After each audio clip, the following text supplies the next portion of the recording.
बहुत ज़ोरों शोरों में तैयारी हो रही है जाने की। अभी पता चलेगा हम कहाँ जा रहे हैं। रात का 1 बज रहा था और हस्बैंड आवाज़ लगा रहे थे हम सबको, क्योंकि सबकी तैयारियाँ चल रही थी। फिर सब जाके बैठ गए कार में और फिर हम निकल गए और हम गए थे उप सरपंच चाय पीने, क्योंकि आंटी ने अभी तक ट्राई नहीं की थी वहाँ की लेमन टी। और आंटी की भतीजी भी आई हुई थी उनके बेटे के साथ, तो उनको भी हम साथ लेके गए थे। और ये है वहाँ की ओनर जो इमाद को बहुत पसंद आ गई हैं। फिर चाय पी के हमने करी चलने की तैयारी और इमाद कर रहे हैं बाय। बस आंटी की चाय फिनिश होना रह गई थी, तो हम लोग तब तक कर रहे थे कुछ बातें। और इमाद को वहाँ का उप सरपंच का बिस्किट इतना पसंद है, लेकिन इन्होंने आज खाया कम है और फेंका बहुत ज़्यादा है, इसलिए इनकी लगी थी मुझसे डांट। उसके बाद हम फिर निकल गए थे अपने घर के लिए वापस।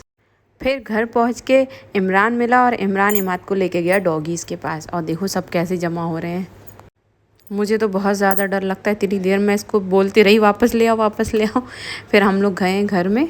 फिर इमाद से लॉक लगाने के लिए कहा, लेकिन इमाद से लग नहीं पाया हैवी की वजह से। फिर मैंने लॉक लगाया और फिर इमाद ने कहा चलो ब्रश करते हैं, तो मैंने फिर इनको ब्रश दिया और मैंने भी ब्रश किया। मेरी अम्मी ने भी ऐसी आदत डलवाई थी, इसलिए मैं इमाद को भी सिखा रही हूँ ये।